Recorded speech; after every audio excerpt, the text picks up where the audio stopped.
മലയൊന്നും മറിക്കണ്ട. ഒരു മോനെ വേണമായിരുന്നു.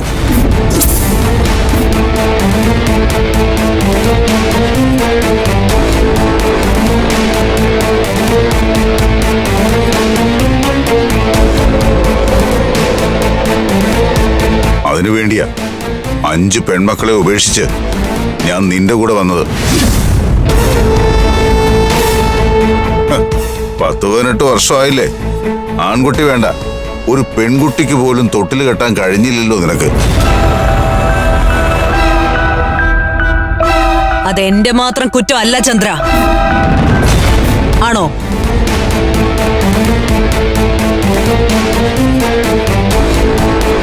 കുടിച്ച് കൂത്താടി കുടുംബം കലക്കാനല്ലാതെ എന്ത് ചെയ്യാൻ കഴിഞ്ഞു ഇതുവരെ? നീ ഇങ്ങനെ കുറ്റപ്പെടുത്താൻ മാത്രം എന്ത് സംഭവിച്ചു ഇവിടെ? ഒന്നും സംഭവിക്കരുത്. പെൺമക്കൾക്ക് മാർക്ക് കിട്ടി, ഫസ്റ്റ് ക്ലാസ്സിൽ പാസ്സായെന്നൊക്കെ പറഞ്ഞ് കെട്ടി എഴുന്നള്ളിക്കരുത് അവിടെ പഞ്ചരത്നത്തിലേക്ക്. നിങ്ങൾ നിങ്ങളുടെ മക്കളെ കാണുന്നത് എനിക്ക് സഹിക്കില്ല. അടുപ്പം കാണിക്കാൻ പോയാ അടക്കും ഞാൻ. നിങ്ങളെയല്ല, ആ 5 എണ്ണത്തിനെ അവസാനത്തെ അടക്കം.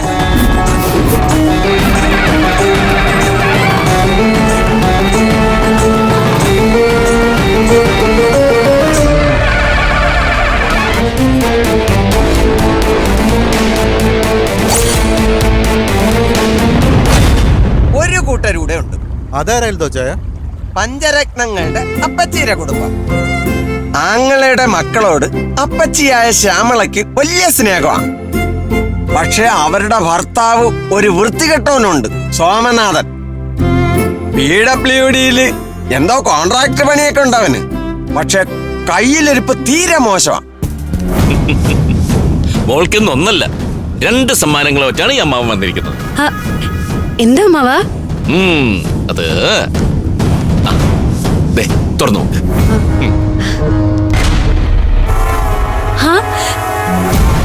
കമ്മലോ? ഇത് സ്വർണ്ണല്ലേ? പിന്നല്ലാതെ. അമ്മാവ മുക്ക് കൊണ്ട് കൊണ്ടുതരൂ. 10 മാറ്റു പൊന്ന്, അരപ്പവന് മേലെയുണ്ട്. പിന്നെ ഇതൊരു ചുരിദാർ. എങ്ങനെയുണ്ട് നോക്കിയേ? നല്ല രസമുണ്ട്. അല്ല, ഇതിന് വലിയ വിലയായില്ലേ? വിലയൊന്നും അമ്മാവൻ നോക്കിയില്ല. എന്റെ അഖിലക്കുട്ടിക്ക് വേണ്ടിയല്ലേ. മോൾക്ക് തരാൻ വേണ്ടി തന്നെയാ ഇവിടെ മറ്റാരും ഇല്ലാത്ത സമയം നോക്കി അമ്മാവൻ വന്നത്. അതെന്താ എനിക്ക് മാത്രം എടുത്തത്? സത്യം പറയാനല്ല, അമ്മാവന് മോളെയാണ് കൂടുതൽ ഇഷ്ടം.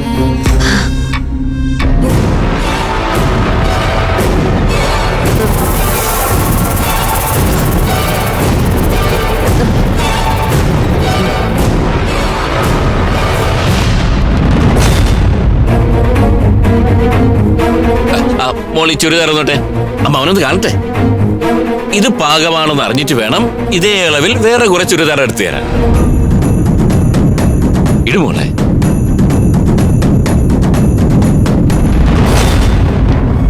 ഞാൻ ഇട്ടിട്ട് വരാം.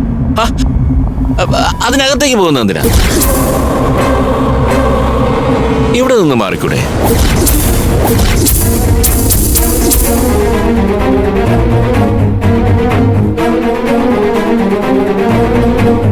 ഇപ്പൊ ഇവിടെ വേറെ ആരും ഇല്ലല്ലോ, അമ്മാവനല്ലേ ഉള്ളൂ.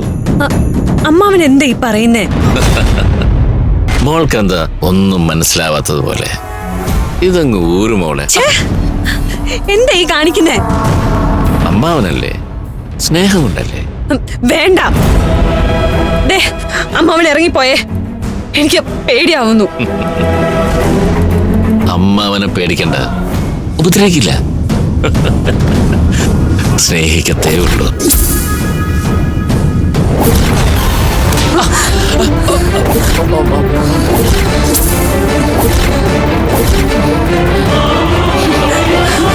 അമൃതോളെ, ഞാൻ വേണ്ട, നിങ്ങൾ എന്നെ അങ്ങനെ വിളിക്കരുത്. സ്വന്തം ബന്ധവും തിരിച്ചറിയാത്ത വൃത്തികെട്ട ജന്മം. കടക്ക് പുറത്ത്. വലിയേച്ചി, കേറി പോടിയകത്ത്. അവളൊരു സമ്മാനം വാങ്ങിക്കാൻ നിൽക്കുന്നു.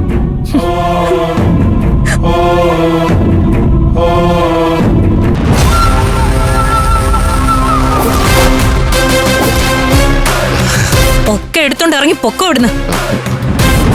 മോളെ ഒരു തെറ്റ് പറ്റിപ്പോയി.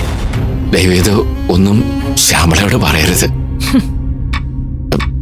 ഞാൻ കാല് പിടിക്കാം. തൽക്കാലം പറയുന്നില്ല.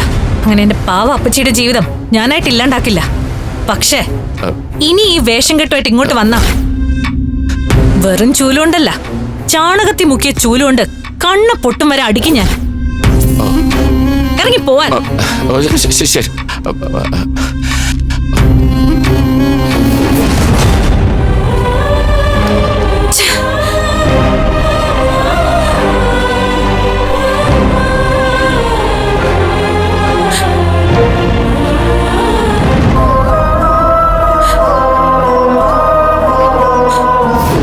സഹദേവന്റെ ഭാര്യ അംബികയ്ക്കും ഈ പിള്ളേരോട് അസൂയയാ.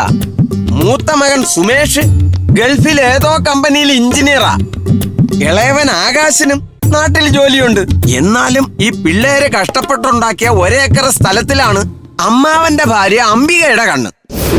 അതെ, എനിക്കും എന്റെ മക്കൾക്കും കൂടി അവകാശപ്പെട്ട മുതല് നിങ്ങളുടെ പെങ്ങക്ക് തീറാധാരം എഴുതി കൊടുത്തത്. അത് ആലോചിക്കുമ്പോ ഇപ്പോഴും എനിക്ക് സഹിക്കുന്നില്ല.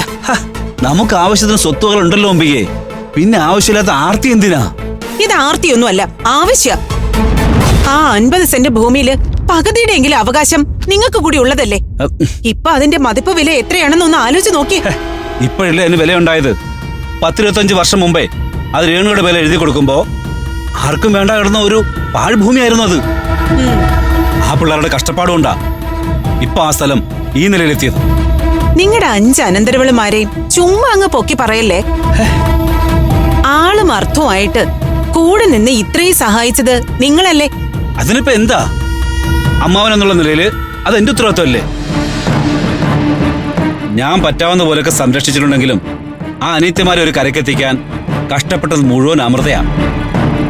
അവളുടെ ഒരൊറ്റ പരിശ്രമം കൊണ്ടാ വീണ്ടും ഒരു 50 സെന്റും കൂടെ അവർ വാങ്ങിച്ചത്.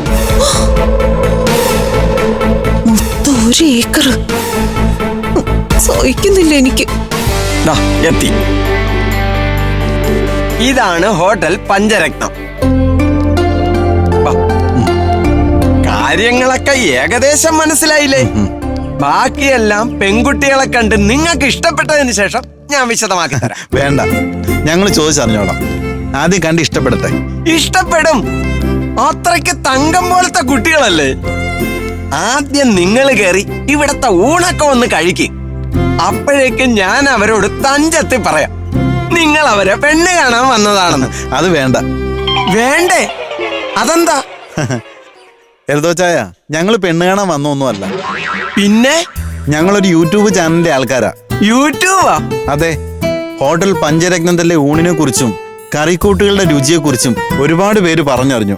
ഇവരെ ഞങ്ങളുടെ യൂട്യൂബ് ചാനലിലൂടെ പ്രേക്ഷകരെ ഒന്ന് പരിചയപ്പെടുത്താൻ വന്നതാ. അപ്പൊ പിന്നെ ഇത്രയും നേരം എന്നെ മെനക്കെടുത്തി വള്ളി പുള്ളി തെറ്റാതെ കാര്യങ്ങൾ ചോദിച്ചറിഞ്ഞ എന്തിനാ? എൽദോച്ചായനെ പോലെ ഒരാളോട് ചോദിച്ചാലേ ഈ നാട്ടിലുള്ളവരുടെ കാര്യങ്ങൾ മുൻകൂട്ടി വിശദമായിട്ട് അറിയാൻ പറ്റൂ. ഓ, എന്നാലും ഇതൊരു വല്ലാത്ത ചതിയായി പോയി. അത് സാരമില്ല, ഇത് വെച്ചോ, മെനക്കേട് കൂലിയായിട്ടിരിക്കട്ടെ. കാണാം. അപ്പൊ ശരി, നിങ്ങൾ എത്തിയിട്ട് കുറേ നേരമായോ? ഒരു 15 മിനിറ്റ് ആയി കാണും. ക്യാമറ ഒക്കെ റെഡിയാണോ? എല്ലാം റെഡിയാ. എന്നാ പണി തുടങ്ങാം.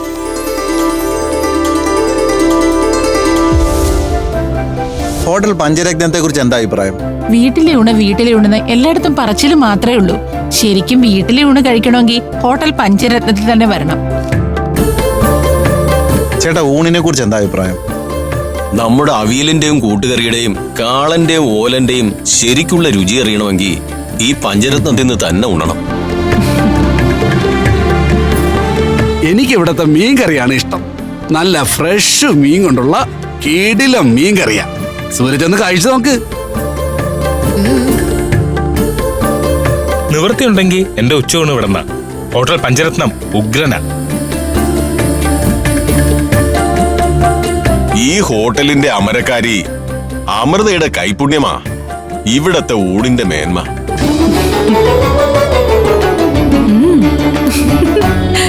ഹോട്ടൽ പഞ്ചരത്നത്തിലെ വൃത്തിയും വെടുപ്പുമാണ് എന്നെ ആകർഷിച്ചത്. സുഖകരമായിരുന്ന് ഊണ് കഴിക്കാനുള്ള ഒരു അന്തരീക്ഷമാണ് ഇവിടെ ഉള്ളത്.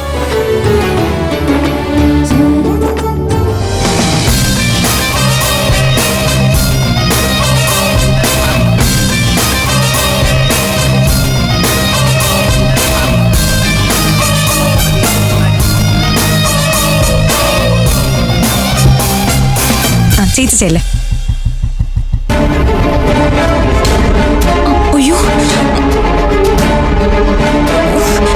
ചേച്ചി, ആ അഭിമന്യു കെട്ടി എഴുന്നള്ളി വരുന്നുണ്ട്. ഓ, ശല്യത്തിന് വരാൻ കണ്ട നേരം.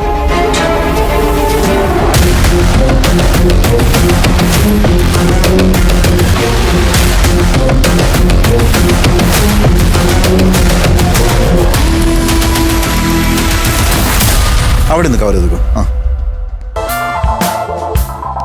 സൂരജ്, എന്താ ഇവിടെ ഷൂട്ടിംഗ് വല്ലതും ഉണ്ടോ? ചെറിയൊരു ഷൂട്ടിങ്. ചാനൽ പ്രൊമോഷന് പഞ്ചരത്നം ഒന്ന് കവർ ചെയ്യാന്ന് വിചാരിച്ചു. അതിന് മാത്രം ഇവിടെ എന്തെങ്കിലും പ്രത്യേകതകളുണ്ടോ? ഇവിടത്തെ ഊണ് ഫേമസ് അല്ലേ? രുചി കൊണ്ട് നാം വലിഞ്ഞു പോകുമെന്നാ പറച്ചില്. ഇതൊക്കെ പബ്ലിസിറ്റിക്ക് വേണ്ടി ഇവർ എന്നെ പറഞ്ഞുണ്ടാക്കുന്നതല്ലേ, അത്രയ്ക്കൊന്നും ഇല്ല. ഞാൻ വെറുതെ പറയാണെന്ന് വിചാരിക്കരുത്. ഒന്നും വേണ്ട, സൂരജ് ഒന്ന് കഴിച്ചു നോക്ക്. എരിവ് കൃത്യമായ പുളി ശരിയാവില്ല, പുളി ശരിയായാലോ ഉപ്പുണ്ടാവില്ല. പിന്നെ എന്ന് വെച്ച് കഴിക്കാൻ കൊള്ളില്ലെന്നല്ല ഞാൻ പറഞ്ഞത്, ഒപ്പിക്കാം. അതെ, വെറുതെ എന്തിനാ നിങ്ങൾ ഇങ്ങനെ കുറ്റം പറയുന്നത്? അയ്യോ, കുറ്റം പറഞ്ഞല്ല കേട്ടോ സൂരജ്. മറ്റ് പല ഹോട്ടലുകളെ അപേക്ഷിച്ച് നോക്കുമ്പോ കൊള്ളാവുന്നൊരു ഗുണ. അല്ലാന്ന് ഞാൻ പറയുന്നില്ല, പക്ഷേ ഇത് വലിയ സംഭവമാണെന്നൊന്നും വിചാരിക്കരുത് കേട്ടോ. ചാനലിൽ നിന്ന് വന്ന് കവർ ചെയ്യാൻ മാത്രമേ ഇവിടെ ഒന്നുമില്ല. ഇയാളൊന്നും പോയേ. പോവാം, ഉണ്ടിട്ട് പോവാം. എന്നാ പിന്നെ ഞാൻ അങ്ങോട്ട് കഴിച്ചിട്ട് വരേ. അതെ, കിച്ചൺ ഒന്ന് കവർ ചെയ്യണമായിരുന്നു. കിച്ചൺ അവിടെ അല്ലേ? ശരി, വാ അങ്ങോട്ട് പോവാം. അതെ, ഇങ്ങനെ കുറ്റം പറഞ്ഞിട്ട് ഇവിടുത്തെ ഊണ് കഴിക്കാൻ ഉളുപ്പില്ലേ നിങ്ങക്ക്? ഉളുപ്പില്ലേന്ന്. അതെ, കുറ്റം പറയുന്നതും എന്നിട്ട് ഊണ് കഴിക്കുന്നതൊക്കെ എന്റെ ഇഷ്ടമാണ്. മര്യാദക്ക് ചോറ് വിളമ്പിയാട്ടെ. മനുഷ്യനെ മെനക്കെടുത്ത. ഹലോ,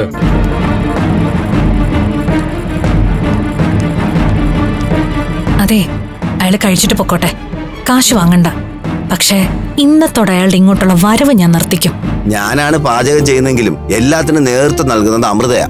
ഭക്ഷണം ഉണ്ടാക്കുന്നതിലുള്ള വിട്ടുവീഴ്ചയില്ലാ മനോഭാവമാണ് ഇവിടുത്തെ ഫുഡിന്റെ ഗുണമേന്മ.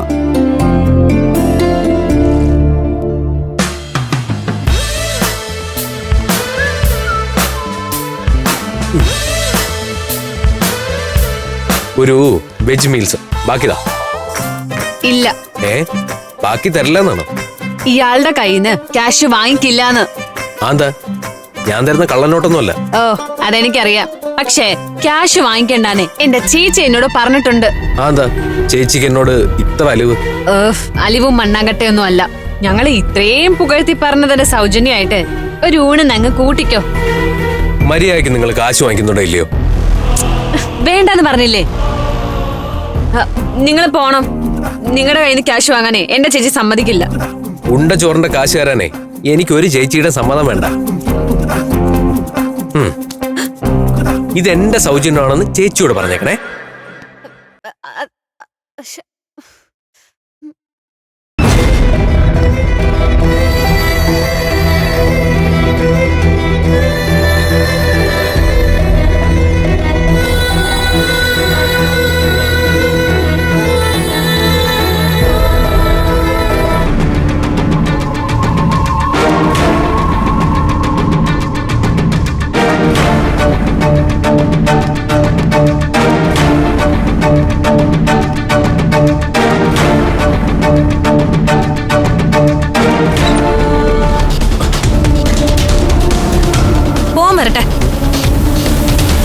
ഇയാളോട് കാശ് വേണ്ടെന്ന് പറഞ്ഞത് ഇവിടെ സർവാണി സദ്യ നടത്തുന്നോണ്ടൊന്നും അല്ല. ദിവസവും പഞ്ചരത്നത്തിന്ന് അഗതി മന്ദിരങ്ങൾക്കും വൃദ്ധസദനങ്ങൾക്കും പൊതിച്ചോറ് കൊടുക്കാറുണ്ട്. പക്ഷെ ആ കൂട്ടത്തിൽ പെടുത്തിയിട്ടില്ല ഇയാളെ ഞാൻ. ഇപ്പൊ എന്താ ഉദ്ദേശം? പഞ്ചരത്നത്തിന്റെ നടത്തിപ്പിനെ ഇയാളുടെ ഊണിന്റെ കാശ് വേണ്ട. അതെന്തുകൊണ്ടാണെന്നറിയോ? സൗജന്യമായി കഴിക്കുന്നതിന്റെ നാണക്കേട് ഓർത്തെങ്കിലും നിങ്ങൾ ഇനി ഇവിടെ വരാതിരിക്കാൻ വേണ്ടിയാ. അന്നം കഴിക്കാൻ വരുന്നത് ആജന്മ ശത്രു ആണെങ്കിലും ആട്ടി ഇറക്കി വിടരുതെന്നാ ഞാൻ പഠിച്ചിട്ടുള്ളത്. അതുകൊണ്ട് അങ്ങനെ ഇറക്കി വിട്ട് ഗുരുത്വദോഷം ചെയ്യില്ല ഞങ്ങള്. മേലിൽ നിങ്ങൾ ഇനി ഇവിടെ വരരുത്. നിങ്ങളുടെ പരുവത്തിന് കുറ്റവും കുറവും ഇല്ലാതെ ഊണ് കിട്ടുന്ന മറ്റേതെങ്കിലും ഹോട്ടൽ കാണും, അവിടെ പോയി ഉണ്ടാ മതി.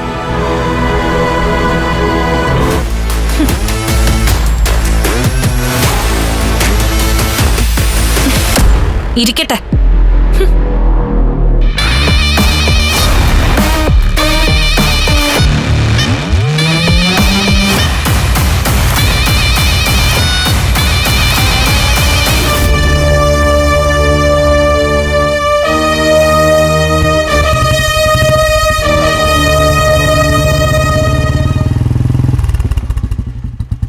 അല്ല, ക്യാഷ് തിരിച്ചു കൊടുത്ത് ഇൻസൾട്ട് ചെയ്യണമായിരുന്നോ? ചെയ്യണമായിരുന്നു.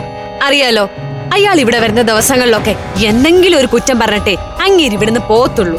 അത് ശരിയാ.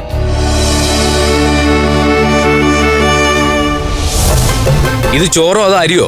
തീരെ വന്നിട്ടില്ലല്ലോ. ഓ, വേവ് കുറച്ച ആൾക്കാർ കുറച്ചല്ലേ കഴിക്കൂ. കൊള്ളാം, നല്ല ഐഡിയ. ഈ കറിയൊന്നും വായിൽ വെച്ച് കഴിക്കാൻ കൊള്ളില്ലെന്ന്. ഉപ്പിന് വില കുറവാന്ന് പറഞ്ഞ് കോരി തട്ടരുത്. നിങ്ങളല്ലാതെ ആരും ഇതിന് ഉപ്പ് കൂടിന്ന് പരാതി പറഞ്ഞില്ലല്ലോ. അതൊന്നും എനിക്കറിയേണ്ട കാര്യമൊന്നുമില്ല. ഇത് അപ്പടി ഉപ്പ. ഈ മേശയ്ക്ക് എന്ത് കോല? തട്ടുകടയിൽ കാണുമല്ലേ ഇതിനേക്കാളും വൃത്തി. ഫുഡ് ഇൻസ്പെക്ടറെ വിളിച്ച് പരാതി പറയേണ്ട കേസാ.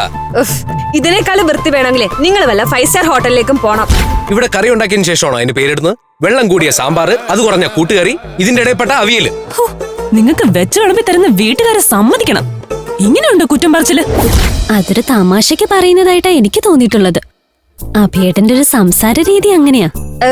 അഭിയേട്ടനോ? ആരുടെ അഭിയേട്ടൻ? മിണ്ടി പോരുത് അയാളെ കുറിച്ച്. മതി മതി, നീ അതും പറഞ്ഞ് തല്ലുപിടിക്കണ്ട. കഴിഞ്ഞത് കഴിഞ്ഞു. ഇനി അഭിമാനം ഉണ്ടെങ്കിൽ അയാൾ ഇവിടെ വരില്ല, അതുറപ്പാ. ആ ചേച്ചി, ഞാൻ എന്നാ റെഡിയായി ഇറങ്ങട്ടെ. നിനക്കിന്ന് ഡ്യൂട്ടി ഉണ്ടോ? പിന്നല്ലാതെ, ഞാനിന്ന് ഹാഫ് ഡേ ലീവ് എടുത്തല്ലേ. ശരിടി. ശരി ചേച്ചി. രമണീച്ചി, ഈ ഇല ഒന്ന് ക്ലീൻ ചെയ്തേ.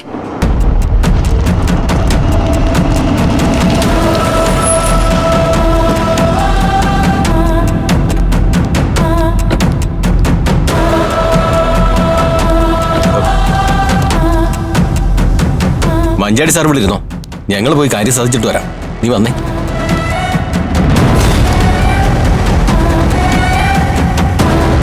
ചേച്ചി ഒന്ന് അങ്ങോട്ട് ചെല്ലണേ. നമസ്കാരം. എന്താ? കാൽനട സെക്രട്ടേറിയറ്റിലേക്ക്. അതിന്? കാൽനട ജാഥയുടെ പിരിവാണെന്ന്. കാൽനട നടക്കുന്നെങ്കിൽ നടന്നോ, വേണമെങ്കിൽ കാസർഗോഡ് വരെ നടന്നോ. അതിന് ഞാനെന്തിനാ പിരിവ് തരുന്നേ?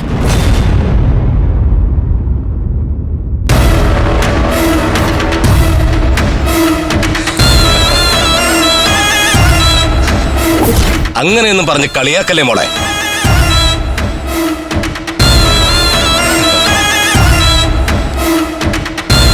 ഞാൻ സുധീഷ് മഞ്ചാടി, ഭരണകക്ഷി പാർട്ടിയുടെ യുവജന നേതാവാ. അറിയാം. അറിയാലോ. എങ്കിലേ ഒരു 5000 രൂപയുടെ രസീത് അങ്ങ് എഴുതി തരും. ക്യാഷ് എടുക്കാൻ പറ. ഇതെഴുതിയാ അവിടെ ഇരിക്കത്തേ ഉള്ളൂ. 10 രൂപ ഞാൻ തരില്ല. തരും. ഇവിടെ കച്ചവടം ചെയ്ത് ജീവിക്കണമെങ്കിലേ പിരിവ് തന്നേ പറ്റൂ.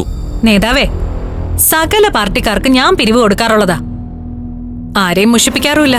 പക്ഷെ നിങ്ങളുടെ പാർട്ടി മാത്രം മാസാമാസം ഓരോരോ കാരണവും പറഞ്ഞ് പിരിവിന് വരും. ഏരിയ സമ്മേളനം, ജില്ലാ സമ്മേളനം, ബക്കറ്റ് പിരിവിന് വരെ ഞാൻ കാശ് തന്നു. ഇങ്ങനെ നടക്കുന്നതിനും ഓടുന്നതിനും ഒന്നും കാശ് തരാൻ എന്റെ ഇല്ല. അപ്പോ തരില്ല എന്നുള്ളത് തീർച്ചയാണല്ലേ? പല പ്രാവശ്യം പറയണോ? പിണക്ക് വിടുന്നത് സുധീഷ് മഞ്ചാടിയെയാ, അത് ഓർമ്മ വേണം. ഓ, ഓർത്ത് വെക്കാം. പാമ്പിനെ നോവിക്കുന്ന പോലെയാ സുധീഷിനോടുള്ള വെല്ലുവിളി. കരുതിയിരുന്നോ, ഭവിഷ്യത്ത് ഭയങ്കരമായിരിക്കും. താനെന്താ വലിയച്ചെ പേടിപ്പിക്കണോ? അല്ല മോളെ, പഠിപ്പിക്കുക. അനുഭവം കൊണ്ട് നീ പഠിക്കും.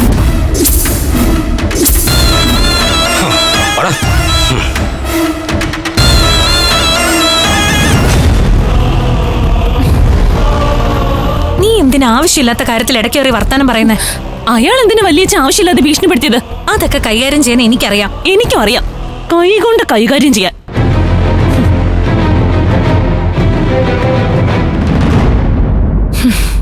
എന്റെ ഈശ്വര, ഇതാണായിട്ട് ജനിക്കേണ്ടതായിരുന്നു. ഒരാങ്ങളില്ലാത്തന്റെ സങ്കടം മാറിക്കിട്ടി. അയ്യോ, കോർപ്പറേഷൻ ഓഫീസിൽ പോകുന്ന കാര്യം മറന്നു. പറഞ്ഞ സമയത്ത് ചെന്നില്ലെങ്കിൽ അവന്മാരുടെ വായിരിക്കുന്ന കേൾക്കണം. ആ അഖിലേ, ഞാൻ കോർപ്പറേഷൻ ഓഫീസിൽ പോകാൻ റെഡി ആയിട്ട് വരാം. ശരി ചേച്ചി.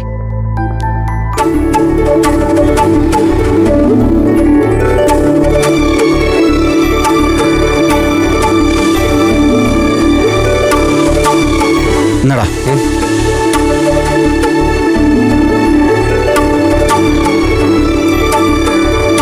എന്താടാ ഇന്ന് നിന്റെ മുഖത്തൊന്ന് ഇച്ചിരി വിട്ടുമാറുന്നില്ലല്ലോ? എന്തു പറ്റി?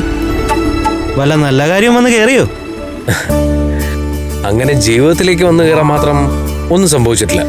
പക്ഷെ ഒരു പെൺകുട്ടി മനസ്സിൽ ചെറുതായിട്ട് ഉടക്കി നിൽക്കുന്നുണ്ട്. ഉടക്കി എന്ന് പറയുമ്പോ? ഉടക്കി എന്ന് പറഞ്ഞ നല്ലൊരു ഉടക്കിലൂടെ മനസ്സിലൊന്ന് ഉടക്കി, ഒന്ന് കൊളുത്തി. പെമ്പിള്ളരായാലേ അങ്ങനെ വേണം, അത്രയ്ക്ക് തൻ്റെ ഇടം വേണം. ഉടക്കിലൂടെ അടുക്കാന്നുള്ളത് ഒരു സ്ഥിരം പ്രോസസ്സാ. അത് പ്രേമത്തിലാ കലാശിക്കാറ്. ഇതങ്ങനെയൊന്നും അല്ലടാ. പ്രേമത്തിനൊന്നും നിന്ന് കയറില്ല അവള്. ആരാ കക്ഷി? ഒരാള്. ഇപ്പൊ നീ തൽക്കാലം ഇത്ര അറിഞ്ഞാ മതി കേട്ടോ. ആ